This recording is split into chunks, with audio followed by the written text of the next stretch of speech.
Halo teman-teman penonton, selamat datang di channel YouTube Hima BK UPI. Di sini pada kesempatan kali ini kita akan berbincang dengan mahasiswa berprestasi jurusan bimbingan dan konseling. Nah, tanpa berlama-lama lagi, kita langsung saja mulai. Kita perkenalan terlebih dahulu. Sebelumnya, perkenalan terlebih dahulu dari saya sebagai moderator, sebagai MC. Saya Muhammad Ridho Albari dari angkatan 2019. Mangga Teh Virus dulu deh. Oke, halo teman-teman semua. Perkenalkan, nama aku Virus Rizka, biasanya dipanggil Virus. Aku angkatan 2019, jurusan bimbingan dan konseling. Mangga, selanjutnya ke Teh Vira. Halo teman-teman semua, kenalin nama aku Vira Citra Yurohimat, biasa dipanggil Vira. Aku dari kelas PPBA 2019, jurusan bimbingan dan konseling. Mangga, yang terakhir Kang. Baik, bismillahirrahmanirrahim. Halo semuanya, perkenalkan nama saya Ferry Gunawan. Saya berasal dari kelas BKB angkatan 2018. Salam kenal semuanya. Halo. Oke. Terima kasih kepada Teh Virus, Teh Vira dan juga Teh Ferry lagi, Kang Ferry maksudnya. Kepada Kang Ferry telah menyempatkan waktunya untuk berbincang melalui podcast virtual ini. Mudah-mudahan bisa menjadi ilmu yang nanti disampaikan bisa bermanfaat untuk para penonton. Oke, sebelumnya bagaimana kabar kalian semua? Mulai dari Kang Ferry duluan deh. Alhamdulillah, syukurillah, bikudratillah, Allah Akbar. Bersemangat, alhamdulillah. Alhamdulillah, selalu bersemangat ya Kang. Saya ya. Mantap Kang. Selanjutnya kepada Teh Vira. Alhamdulillah baik, meskipun beberapa hari kemarin tuh saya sedikit drop, tapi mencoba untuk tetap berpikir positif dan melakukan hal seperti biasanya, jadi ya mulai baik sekarang, Alhamdulillah. Alhamdulillah, mudah-mudahan kondisinya semakin membaik ya Teh Vira. Amin. Oke, kepada Teh Virus bagaimana? Ya, alhamdulillah kabarnya baik-baik aja. Sama Vira minggu kemarin aku sempat drop, tapi ya alhamdulillah recovery semakin membaik.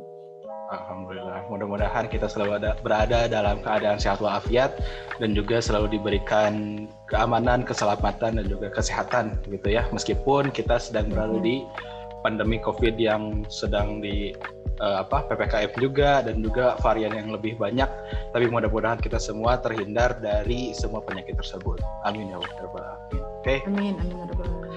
Selanjutnya nih, sebagai dari kalian bertiga sebagai mahasiswa berprestasi ini, bagaimana kehidupan kuliah kalian sebagai mahasiswa berprestasi? Coba dari Teh Vira dulu.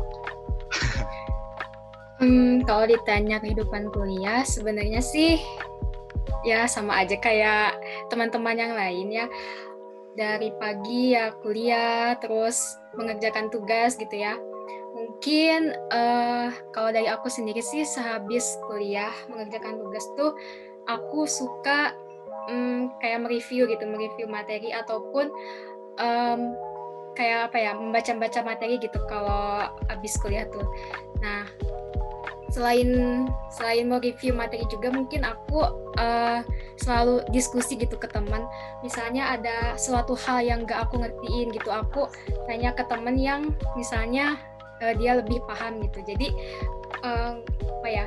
aku gak malu gitu buat nanya atau diskusi atau ngajak bertukar pendapat gitu ke teman-teman aku terkait dengan perkuliahan gitu di BK ini. Kayak gitu sih. Mantap juga ya, setelah kuliah langsung review gitu. Mantap sekali. Mapres banget. Mapres banget. Coba kalau dari Teh Virus gimana mapresnya? Style mapres Teh Virus. Oke, aku juga sama teman-teman mahasiswa lain. Cuman kalau aku ada tambahan aktivitas sedikit karena aku daftar di STKIDT, jadi santri tahfiz, aku juga kuliah sambil ngafal. Jadi aku dari jam 5 subuh itu udah nge-zoom kayak gini sama ustazah kantoran. Ya, terus dari jam 5 sampai ya sekitar jam 6, setengah 7, terus jam 7 kalau ada kuliah nge-zoom gitu sampai siang atau sore. Terus sore ada setoran lagi, jadi nge-zoom lagi STK itu kan. Terus malam biasa ya ngerjain tugas sama karena udah kayak burn out gitu seharian nge-Zoom. Jadi ya biasa nonton atau sekedar baca buku gitu. Berarti Santai. sudah terbiasa ya kayak Zoom seperti ini, udah nggak deg-degan. Iya, gitu. udah. Enggak juga.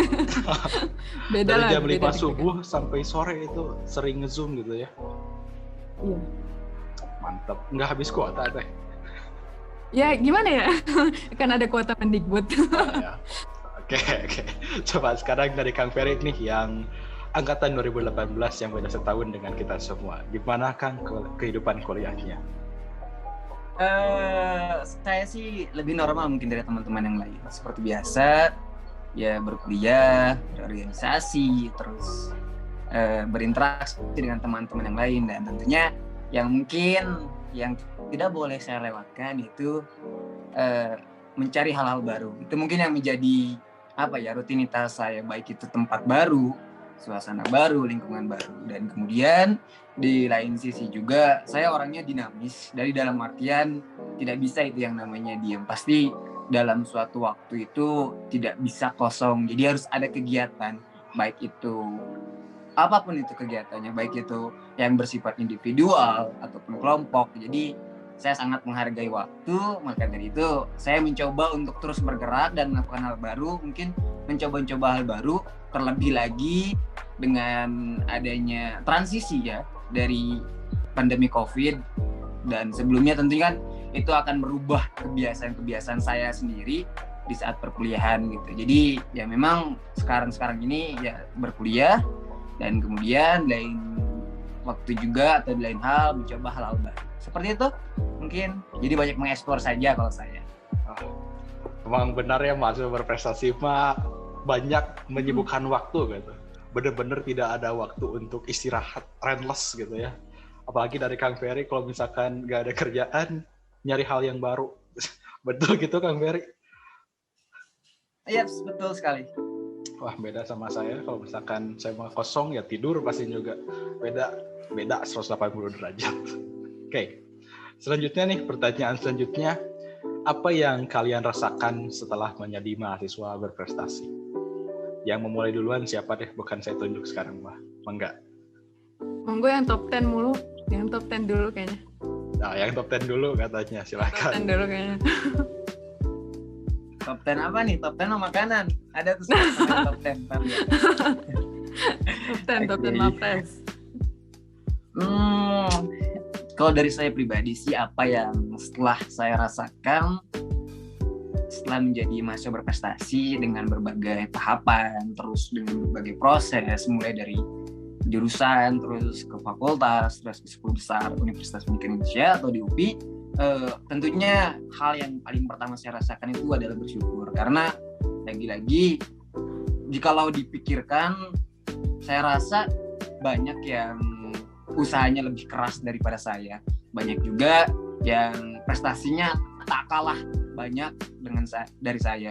Tapi kenapa Allah pilih saya gitu? Itu menjadi rasa syukur tersendiri gitu. Dan lagi di sisi lain karena hal tersebut, karena ada karena Allah memilih saya juga, tentu saya merasa yang saya rasakan itu ada beban tanggung jawab gitu sebagai mahasiswa berprestasi. Terlebih membawa nama jurusan iya, kemudian membawa fakultas juga iya. Jadi tentunya itu akan menjadi beban moral dan moral tersendiri bagi saya, yang memang karena dengan dilabeli sebagai mahasiswa berprestasi tentunya akan mendorong saya dan juga memotivasi saya untuk mengupgrade diri lagi. Karena tidak dapat dipungkiri ya, label dari atau pandangan dari orang lain itu mempengaruhi kita gitu ya. Ekspektasi orang lain juga mempengaruhi kita, sehingga dari sanalah ekspektasi itulah yang membuat saya merasa lebih terdorong gitu setelah menjadi mahasiswa berprestasi ini untuk mengupgrade lagi dan mengupgrade terus ke depan. Seperti itu kalau dari saya. Mantap Kang, sangat berarti bersyukur terlebih dahulu ya untuk setelah mendapatkan gelar mahasiswa berprestasi. Mangga selanjutnya siapa? Teh Faris atau Teh Rizka? Teh Faris atau Teh Vira? Maaf. Aduh. Faris dulu deh, coba. Ya, virus. Coba apa? Coba apa nih? Oke, yang aku rasain sama kayak Kang Ferry. Alhamdulillah bersyukur banget di tengah pandemi masih bisa mencoba yang namanya kompetisi mahasiswa berprestasi gitu. Terus alhamdulillah jadi finalis. Yang kalau aku rasa banyak, ya kayak kata Kang Ferry tadi, banyak banget yang mungkin bisa maju gitu, bisa lebih pantas untuk mendapatkan label mahasiswa berprestasi itu. Terus selain bersyukur, aku juga merasa bangga gitu dengan struggle aku dengan segala macam pelatihan buat KTI, buat PowerPoint gitu. Aku cukup bangga dengan diri aku sendiri, dan ini juga mendapatkan label mahasiswa berprestasi itu suatu amanah ya, suatu amanah. Jadi orang-orang tuh ngelihat kayak, wah mahasiswa berprestasi nih gitu. Jadi ya ada amanah, ada tanggung jawab sendiri yang aku rasain. Lanjut deh ke Teh Vira. Bagaimana dari Teh Vira? Oke, kalau perasaan aku setelah menjadi mahasiswa berprestasi sama seperti Kang Ferry dan Virus ya, bangga, terus merasa punya amanah juga setelahnya, dikarenakan sudah punya titel gitu ya, titel mahasiswa berprestasi. Jadi itu membuat aku lebih terdorong gitu untuk melakukan hal terbaik setiap harinya.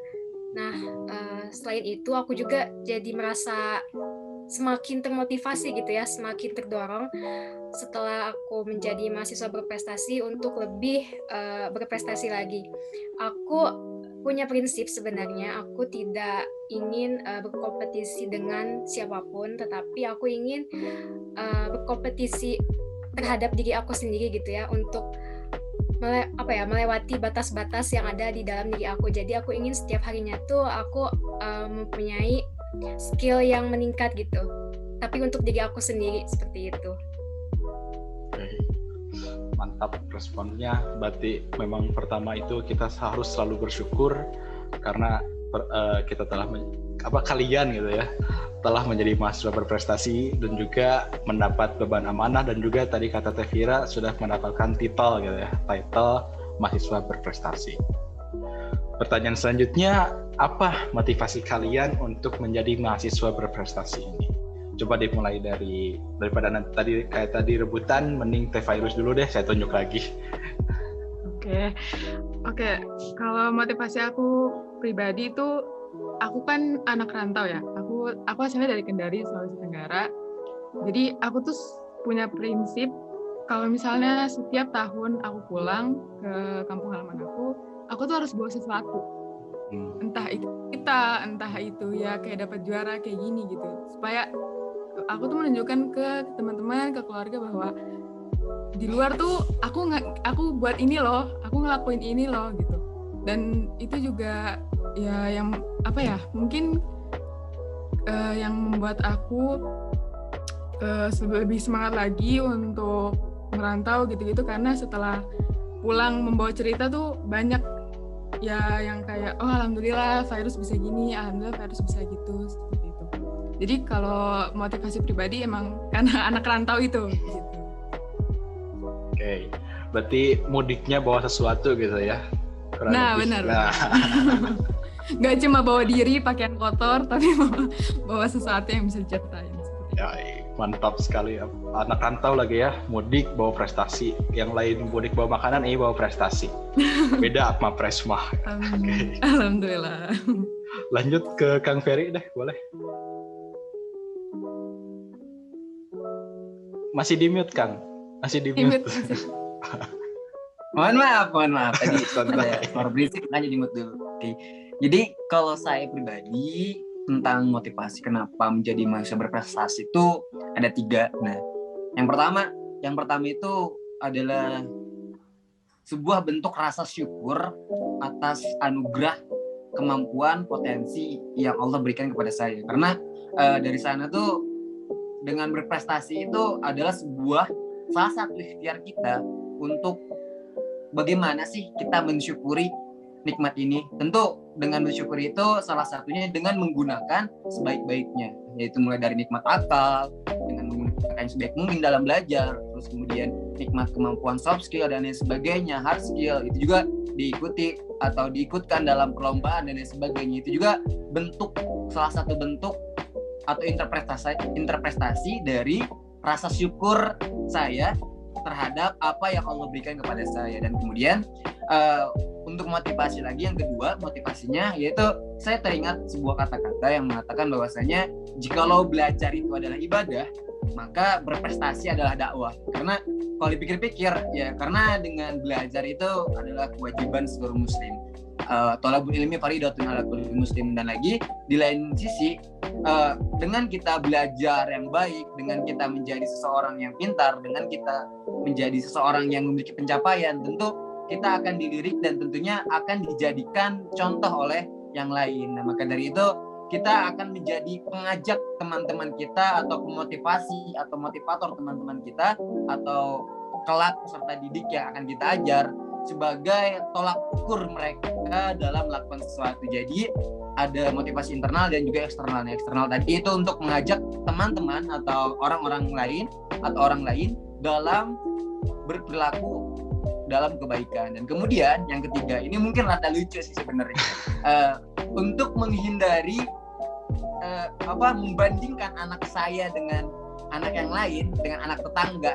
Saya lebih baik menceritakan tentang pengalaman yang saya miliki nanti kepada anak-anak saya tentang perjalanan saya selama menjadi mahasiswa, selama saya menjadi mahasiswa berprestasi, selama saya menjadi juara di beberapa perlombaan. Tentu itu akan lebih memotivasi anak-anak kita ketimbang dengan membandingkannya dengan orang lain. Karena saya melihat meme atau sebuah jokes yang itu, kamu di umur segini anak tetangga lihat tuh udah jadi ini. Terus ada lagi disautin sama anaknya, lihat tuh Pak Jokowi tahun segitu umur segitu udah jadi presiden, bapak jadi apa? Itu kan lucu menurut saya ya.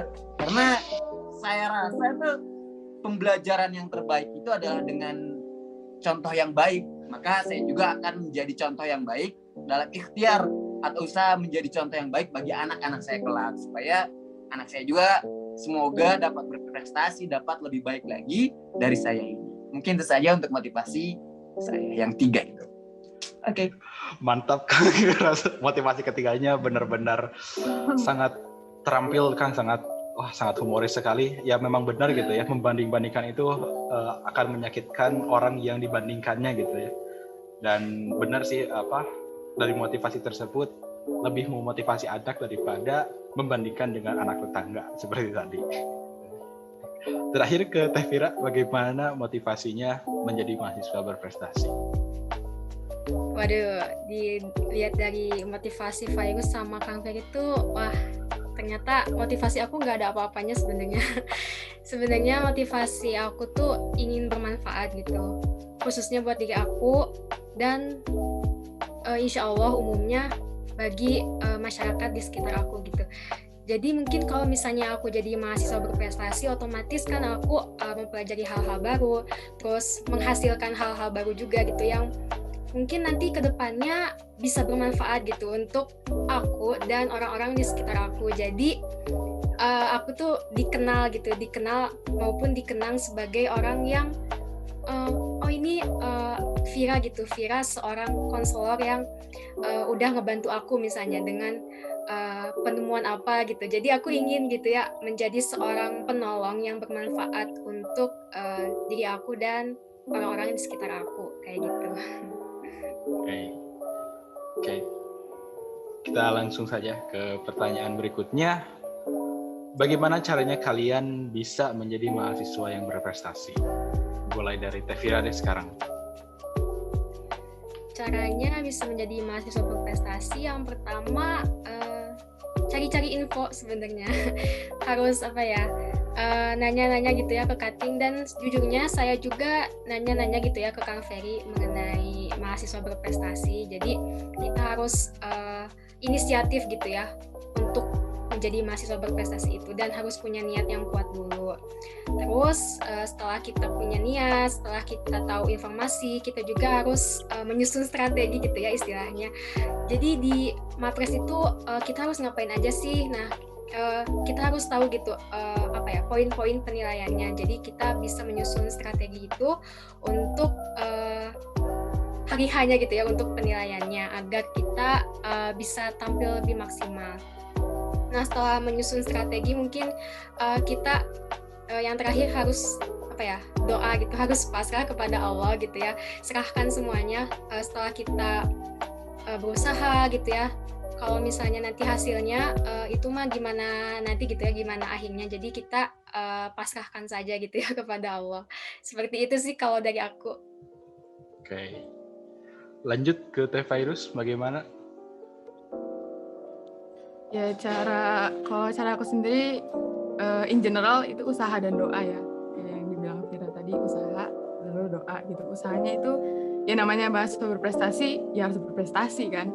Tapi yang perlu teman-teman tahu bahwa berprestasi itu bukan cuma hal akademik gitu, ada juga non-akademik. Lalu aku juga bisa dibilang daftar untuk ikut kompetisi ini tuh modal nekat gitu, karena aku waktu itu kan pengumumannya di grup kan, terus kayak itu juga nanya-nanya dulu ke ketua angkatannya itu, ini gimana kompetisinya, apa yang diperluin, nanti wawancaranya gimana gitu-gitu. Jadi itu sih modal nekat juga kayaknya perlu. Habis usaha, modal nekat itu, lalu ya doa, serahkan saja semuanya kepada Allah, nanti lihat ke depannya kayak gimana. Seperti itu.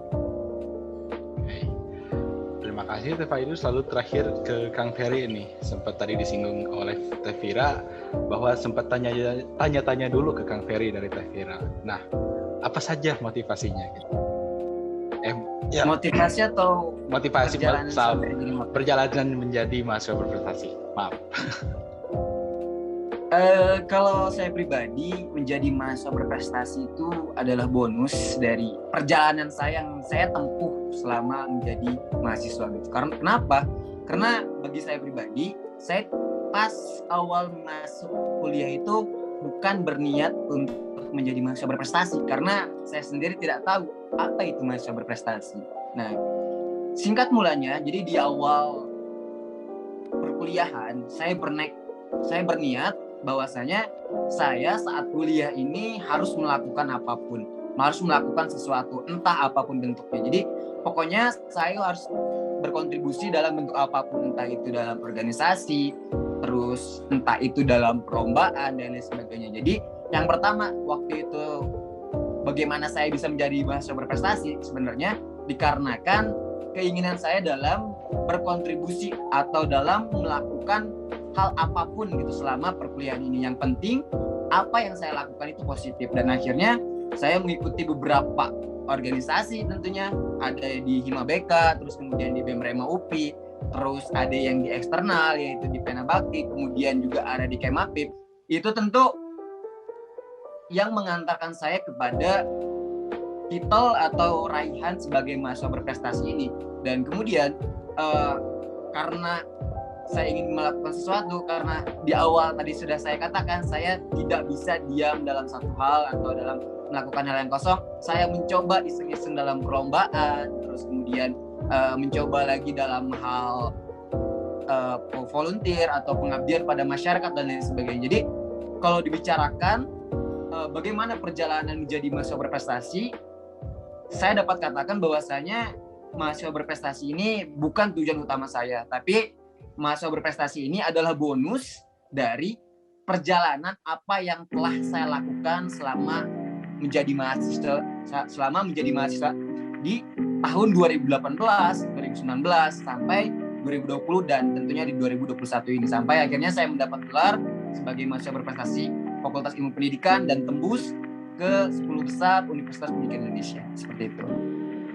Alhamdulillah, berarti perjalanannya benar-benar terbayarkan gitu ya kan, benar-benar worth it, terbayarkan. Dan sampai pada akhirnya tembus 10 besar dan juga mendapatkan titel mahasiswa berprestasi. Alhamdulillah. Oke, langsung ke pertanyaan selanjutnya nih. Apa saja persyaratan yang harus kita laksanakan, yang harus kalian laksanakan untuk menjadi mahasiswa berprestasi tersebut? Dimulai dari siapa ya?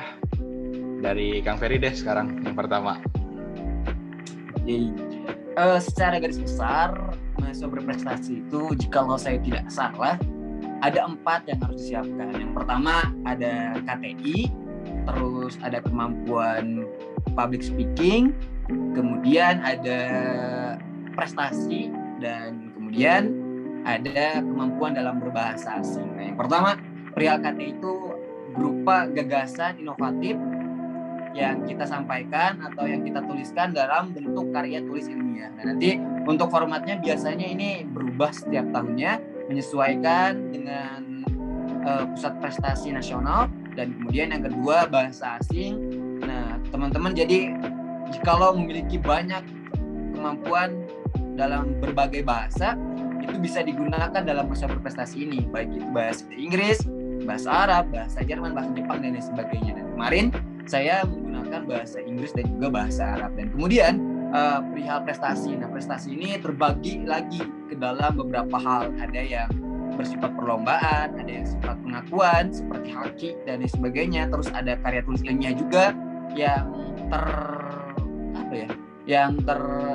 yang tersertifikasi mungkin ya, yang Sinta, terus Q1 sampai 4 dan lain sebagainya, internasional. Terus kemudian ada penghargaan dan lain sebagainya. Itu ada nanti jika teman-teman membutuhkan, silakan buka saja di Puspernas atau klik saja mahasiswa berprestasi di Google, nanti banyak persyaratan dan lain sebagainya. Dan kemudian apalagi yang belum tadi, public speaking-nya itu yang sangat penting sekali, karena tidak dapat dipungkiri bahwasanya public speaking sangat penting ya bagi mahasiswa berprestasi, karena tanpa kemampuan public speaking, kalau teman-teman udah menjadi mahasiswa berprestasi tapi nggak menguasai public speaking, pasti akan ribet juga gitu ya, akan kesulitan juga ketika diundang seperti ini, kemudian di saat menyampaikan pematerian atau di saat mempresentasikan KTI yang teman-teman buat saat proses pemilihan mahasiswa berprestasi. Seperti itu, Rido. Oh, oke. Mungkin kurang lebih sama ya persyaratannya dengan Tevira dan juga Tevirus ya. Karena sama perlombaan atau misalkan ada yang berbeda? Boleh aku nambahin sedikit? Oke. Enggak. Ya, sebenarnya udah lengkap sekali yang tadi dikemukakan oleh Kang Ferry. Mungkin aku mau nambahin sedikit ya. Betul, harus ada prestasi. Prestasi itu banyak, jadi ada kayak haki gitu ya. Haki itu hak kekayaan intelektual. Jadi kita misalnya publikasi jurnal kita. Nah, itu kalau kita terakreditasi, itu tuh bisa menambah poin gitu ya, menambah poin prestasi kita. Terus misalnya kalau kita aktif di organisasi, ini sebenarnya prestasi juga. Jadi kalau misal kita aktif organisasi misalnya peringkat nasional nih sebagai maksudnya bukan tingkat nasional gitu ya, sebagai pimpinan. Nah, itu tuh ada poinnya juga gitu ya. Jadi kita nggak sekedar prestasi misalnya akademik gitu, tapi kita berorganisasi juga itu bisa gitu ya. Kalau nggak salah ya, Kang Fer ada poinnya gitu ya untuk organisasi. Terus kalau misalnya kita berpengalaman sebagai pembicara, sebagai moderator, nah itu juga bisa gitu ya dimasukin ke dalam prestasi itu. Jadi lebih banyak menggali hal-hal di luar akademik juga, itu bisa membuat kita berprestasi juga gitu. Kayak gitu sih tambahan dari aku. Oke. Mungkin ada tambahan lagi dari Tevirus? Udah cukup, semuanya sudah tersampaikan. Sudah tersampaikan. Berarti seperti kata tadi Tevira dan juga Kang Ferry, bahwa prestasi itu tidak hanya prestasi akademik, betul begitu, dan juga kita harus bisa public speaking, dan juga pengalaman-pengalamannya bisa dicantumkan untuk menjadi persyaratan sebagai mahasiswa berprestasi. Begitu kan? Iya, betul. Kita lanjut ke pertanyaan selanjutnya. Bagaimana kompetensi di universitas nih untuk menjadi mahasiswa berprestasi tersebut? Kita mulai dari Tevirus deh. Yang lain aja dulu. Oh yaudah, yang lain dulu. Tevira dulu. Kompetisi di universitas ya. Sebenarnya aku nggak masuk ke universitas, jadi aku taunya kompetisi di fakultas. Mungkin Kang Ferry kayaknya ya yang merasakan langsung kompetisi di universitas seperti apa. Enggak, Kang Ferry? Iya, langsung Kang Ferry aja. Udah, langsung Kang Ferry saja deh, yang langsung top 10 universitas. Enggak, Kang? Enggak, justru lebih baik dari teman-teman dulu, kan dari fakultas. Nanti kan udah terini, biar saya tidak menyampaikan 2 kali baru di universitas, seperti itu. Nampaknya lebih enak seperti itu. Oke, boleh. Ini tuh yaudah. yang ditanya, bentar, aku mau meluruskan. Kompetisi atau kompetensi? Kompetisi, aku tipe. Oh, kompetisi. Iya, kompetisi. Oh. Mungkin aku mau ntar ditambahin sama Vira ya, karena kita sama-sama tingkat fakultas. Yang aku rasain di tingkat fakultas ya, itu masya Allah banget ketemu orang-orang yang apa ya, idenya tuh kayak ada aja gitu. Aku aja nggak kepikiran mereka buat kayak KTI kayak gitu, itu kok bisa, mikirnya dari mana, dapat judul dari mana gitu. Terus orang-orangnya tuh punya talent yang kayak, ya itu aku bilang bukan cuma akademik tapi non akademik. Ada yang pintar nyanyi, ada yang pintar puisi, ada yang pintar apa sih itu, menurunkan suara orang itu, aku lupa sebutannya apa. Impressionet. Iya, impersonate itu apa ya, talent juga kan itu. Jadi masya Allah banget, pelatihan sama mereka juga itu, diskusi bareng dan lain-lain, itu menurut aku itu beruntung banget aku bisa bergabung bersama teman-teman yang menjadi finalis seperti itu. Oke, tambahan dari Teh Vira bagaimana? Ya, sama seperti Fairuz ya, merasakan perasaan yang sama gitu ya, melihat teman-teman di fakultas gitu. Sepertinya emang semuanya layak menjadi mapres gitu ya. Saya pun merasa sedikit grogi gitu waktu berkompetisi di tingkat fakultas ini. Jadi kan waktu presentasi KTI itu kita menggunakan bahasa Inggris gitu ya, sedangkan berbicara sehari-hari pun tidak menggunakan bahasa Inggris gitu ya. Jadi sedikit grogi gitu, apakah nanti bakalan dimarahin nggak, atau misalnya ada yang salah nggak gitu ya. Terus ngelihat teman-teman gitu ya, prestasinya pada banyak, sedangkan aku misalnya masih sedikit gitu ya. Itu menjadi hal yang sulit dijelaskan gitu ya. Jadi intinya merasa ya kalau dibandingkan dengan yang lain aku belum ada apa-apanya sih gitu. Tapi justru itu yang membuat aku semakin semangat gitu untuk berkompetisi. Seperti itu. Okay. Sekarang ultimate-nya nih dari Kang Ferry yang kompetisinya sampai ke tingkat universitas. Gimana Kang? Jikalau dalam satu kata, kemarin saat pemilihan mahasiswa berprestasi di tingkat UNIP atau di UPI itu dinamis. Nah, kenapa saya bisa katakan dinamis? Karena yang pertama pada saat itu bisa terbilang cukup dadakan, di mana kita melakukan Pilmapres itu sekitar baru diumumkan hamin setengah hari gitu kalau tidak salah. Nah, dan kebetulan di hari yang ditetapkan sebagai hari Pilmapres itu ada teman-teman saya ke rumah saya dari jauh gitu. Jadi kan saya tidak enak ya membatalkan, bagaimana karena teman-teman saya sudah ada di perjalanan, dan kemudian saya juga harus mengikuti Pilmapres itu, karantina ya, pada saat karantina Pilmapres. Dan kemudian di hari itu, besoknya pas di hari karantina Pilmapres UPI itu bertepatan juga kita memiliki rencana untuk pergi lah atau jalan-jalan lah, liburan. Dan pada akhirnya saya bingung tuh, akhirnya gimana ya, ini ada karantina terus ada teman-teman saya juga yang dari jauh datang ke rumah. Pada akhirnya jikalau saya tidak ikut, masa sih seorang tuan rumah tidak ikut gitu bersama teman-teman yang lain.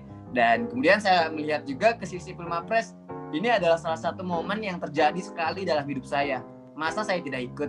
Pada akhirnya saya memutuskan untuk berlibur sembari mengikuti karantina. Karena waktu itu alhamdulillahnya jadi online itu. Jadi benar-benar dinamis itu, karena sampai berbentrokan banyak jadwal gitu. Dan kemudian saya akhirnya melakukan meeting online sembari berjalan-jalan gitu ya, sembari teman-teman saya berenang-berenang ria di laut, saya di pinggirnya gitu sambil zoom, sambil memakai jaster. Hebat sekali itu waktu itu. Saya ke pantai, coba bayangkan pakai jaster UPI, keren sekali, UPI Edun pokoknya. Dan kemudian dari sana, dari awal pelatihan itu udah selesai, dan kemudian di hari kedua dan hari ketiga saya mengikuti karantina itu dan seleksi dan lain sebagainya. Dan kemudian yang paling berkesan gitu ya di saat Pilmapres UPI kemarin itu, jadwalnya benar-benar tidak bisa kita tebak, karena dalam waktu 3 hari, yang awalnya 3 hari tiba-tiba berubah menjadi 2 minggu. Nah, pada awalnya 3 hari pertama ini kita diberi tugas dalam hamin beberapa jam, hamin 6 jam baru diperintahkan untuk membuat video, mulai dari video presentasi, kemudian video pidato menggunakan bahasa asing tentang SDGs, dan itu terjadi dalam waktu hamin beberapa jam saja, tidak sampai tenggat waktu 1 hari. Jadi itu benar-benar dinamis terlaksananya, dan kemudian dari sana setelah kita melaksanakan 3 hari dan ternyata ada pengunduran waktu. Jadi yang tadinya pengumuman seharusnya di 3 hari itu udah diumumkan, ternyata diundur lagi menjadi sekian, dan tidak ditentukan. Pada akhirnya kita melakukan pembinaan terus-menerus dalam kurun waktu 2 minggu itu, dan itu cukup membuat kita stres gitu ya, membuat kami para peserta stres, bukan hanya saya tapi teman-teman saya yang di fakultas lain itu merasakan seperti wah sangat terbebani lah, karena kita pengen cepat-cepat selesai gitu dengan beresnya Filmapres ini, kan tanggung jawab kita sudah selesai gitu ya. Dan dari sanalah itu sebuah struggling pisan lah. Jadi sebagai suatu tantangan sekaligus suatu dorongan kita untuk benar-benar manajemen waktu dan tentunya effort, usaha gitu, bahwasanya ya mahasiswa berprestasi, ya namanya mahasiswa berprestasi ya harus totalitas, dan kita juga tentunya dalam kemarin itu harus rela mengorbankan apa yang di luar Filmapres ini. Jadi Filmapres ini menjadi benar-benar prioritas kalau perjalanan saya selama kompetisi ini. Dan kemudian yang saya rasakan itu yang saya rasakan kontras perbedaannya antara saya dengan yang lain, mungkin ada support system yang kuat gitu jikalau melihat dari jurusan-jurusan lain atau dari fakultas lain. Misal dari ada yang syuting benar-benar di studio fakultasnya gitu, dan kemudian ada yang benar-benar dia di awal karantina nyampe akhir karantina itu selain mengikuti karantina ternyata ada yang upgrade juga, ada yang menambah prestasinya. Itu kan ada dari pihak ketiga atau dari pihak pembimbing dan sebagainya. Dan waktu itu qadarullah mungkin dari pihak PIP atau dari pihak BK sedang sibuk juga, jadi saya merasa seperti berjalan sendiri. Tapi alhamdulillah di saat pengumuman awal saya di posisi sekian, dan di pengumuman akhir naik beberapa peringkat. Tentunya itu adalah sebuah pengalaman yang sangat berharga. Dan jikalau berbicara tentang kontestan atau kompetitor lain, sama seperti apa yang teman-teman katakan, seperti Teh Vira, Teh Fairuz, itu benar-benar dinamis ya, karena kan kalau kemarin kita hanya di PIP, hanya di lintas ilmu pendidikan, fakultas ilmu pendidikan. Nah ini ada yang dari ilmu kelautan, terus ada yang dari Kamda Sumedang, ada yang dari Kamda Tasik, ada yang dari fakultas olahraga dan kesehatan, dan lain-lain. Itu tentunya menjadi pengalaman tersendiri dan dapat menambah relasi kita selama perkuliahan ini. Seperti itu, Ridho. Bener-bener ya, berarti padahal beda satu tingkat gitu, fakultas dan universitas, tapi ternyata tantangannya lebih ekstrim gitu ya di tingkat universitas, apalagi dengan kampus daerah seperti tadi, kampus daerah Cibiru, Sumedang, dan Tasik ikut juga berkompetisi melawan Kang Ferry gitu, yang tadi ngeklaim sendiri gitu ya, berjalan sendiri dengan sedikit bantuan dari pihak luar. Bener mantap Kang, asli Kang mantap ya. Oke, kita lanjut ke pertanyaan selanjutnya, yaitu setelah menjadi mahasiswa berprestasi, adakah kesulitan gitu yang telah kalian lewati, entah dari sebelum mulai ketika ketika seleksi mahasiswa berprestasi dan juga sampai sekarang gitu. Boleh Teh Vira dulu deh. Kesulitan ya.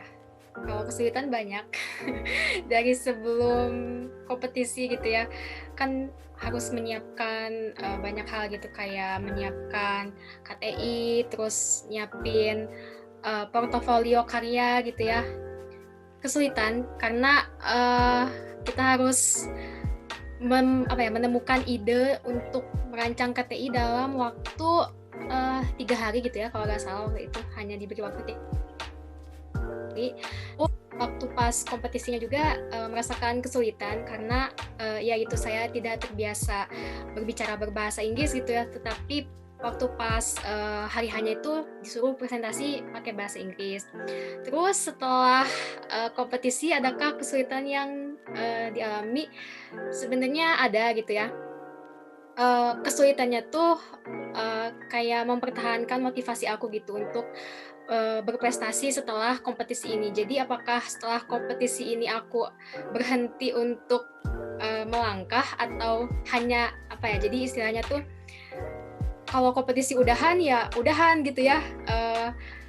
Apa ya, usahanya gitu ya. Nah, itu sebenarnya jadi tantangan sih buat aku, dan sekarang masih struggle gitu ya. Setelah berakhirnya kompetisi ini, aku masih ada di apa ya? Di fase ya udah mau istirahat dulu aja deh gitu ya. Jangan dulu dilanjut apa ya? Progresnya gitu. Seperti itu sih. Tapi ya insya Allah harus tetap dijaga semangatnya. Kayak gitu. Lanjut ke Teh Virus, bagaimana? Oke, kalau kesulitan mungkin ya yang ini lumayan memorable buat aku. Jadi waktu presentasi itu jadwal aku ada jadwal lain, ada wawancara, tes masuk, ya tes, pokoknya ada tes, wawancara, dan itu waktunya tuh bersamaan sama aku presentasi. Nah, jadi waktu presentasi Pilmapres itu aku harusnya maju ketiga, tapi aku ngechat juri, bukan ngechat juri sih, kayak ngechat panitianya gitu, Kang, aku boleh nggak maju pertama, soalnya ada kegiatan lain. Ya udah boleh gitu. Terus waktu presentasi itu aku lumayan, karena kan ya seperti seperti kata Vira tadi, kita cuma diberi waktu membuat kata itu kurang lebih 3 hari. Terus ya 3 hari itu aku muter otak, kira-kira apa ya yang aku harus tulis gitu. Nah, waktu presentasi itu ternyata masih banyak kekurangan dalam KTI aku, apalagi data. Dan ya aku lumayan bahasanya mungkin dibantai kali ya, kayak ini datanya mana, ini tidak valid gitu-gitu. Dan itu menjadi pelajaran sih buat aku untuk selanjutnya menulis kata. Aku jadi tahu gitu kekurangan aku dalam menulis kata itu seperti apa. Lalu kesulitan setelah kompetisi itu mungkin bukan kesulitan sih ya, yang kayak aku bilang tadi bahwa mendapati title mahasiswa berprestasi itu menjadi amanah, menjadi beban gitu buat aku, bahwa jadinya ya aku harus menjaga motivasi ya seperti Bang Vira tadi, dan menjaga attitude aku biar nggak ada perkataan-perkataan kayak masa mahasiswa berprestasi kayak gitu sih, itu kan nggak enak kan, nah, jadi kayak ya ada amanah, ada beban yang diberikan oleh Allah, tapi kan la yukallifullahu nafsan illa wus'aha kan. Jadi aku yakin Allah tuh ngasih ini buat aku karena Allah tuh yakin bahwa aku bisa gitu. Jadi insya Allah kesulitan kedepannya bisa diatasi. Insya Allah. Terbaik jawabannya. Oke, dilanjut oleh Kang Ferry. Bagaimana, Kang? Kalau dari saya mungkin dari proses sudah ya, tadi dari teman yang saya ceritakan tadi. Mungkin setelah mungkin ya menjadi mahasiswa berprestasi. Nah, mungkin yang menjadi sangat sulit atau bukan sulit sih, tantangan bagi saya adalah kesulitan yang saya pernah alami di tahun saya atau di saat saya menjadi perjalanan saat menjadi Mawapres. Jangan sampai ini terjadi lagi gitu kepada adik-adik saya. Jadi lebih ke sulitnya menanggung amanah atau tanggung jawab gitu ya sebagai mahasiswa berprestasi, baik itu di PIP, di BK ataupun di UPI sendiri gitu. Karena mahasiswa berprestasi seharusnya kan di tingkat fakultas yang membentuk kader lagi, di mana mempersiapkan kader untuk mahasiswa berprestasi di fakultas ataupun di BK untuk melangkah ke depannya. Karena kan beban tanggung jawab itu yang menurut saya lebih berat gitu ketimbang beban-beban lainnya. Dan kemudian yang saya pikirkan sekarang atau yang mungkin sulit ya menjadi mentor ya bagi adik-adik saya, mungkin bagi angkatan 2019 dan juga angkatan 2020 gitu. Dan terlebih saya sebagai mahasiswa berprestasi di PIP, jadi yang saya mentori tentunya ada dari mahasiswa-mahasiswa jurusan lain gitu seperti PGSD atau PG PAUD atau psikologi dan lain sebagainya. Itu sih yang menjadi targetan saya dan juga menjadi beban tersendiri bagi saya, yaitu membuat kader-kader mahasiswa berprestasi bukan hanya secara titel, tapi secara perilaku atau secara kontribusi seperti itu. Oke. Luar biasa Kang jawabannya. Jadi lebih ingin merangkul teman-teman yang lainnya, apalagi adik-adik tingkat untuk bisa berusaha menjadi mahasiswa berprestasi, begitu Kang? Ya. Oke. Terakhir, pertanyaan terakhir nih, apa saja yang bisa kalian sampaikan kepada teman-teman penonton agar bisa setidaknya mengikuti jejak kalian sebagai mahasiswa berprestasi? Kita mulai dari Teh Fairuz deh, dilanjut ke Teh Fira dan kemudian terakhir ke Alfian. Ya mungkin aku udah bilang sebelumnya ini bahwa mahasiswa berprestasi itu ya harus berprestasi gitu, tapi yang perlu diingat bahwa berprestasi itu ada akademik dan non akademik.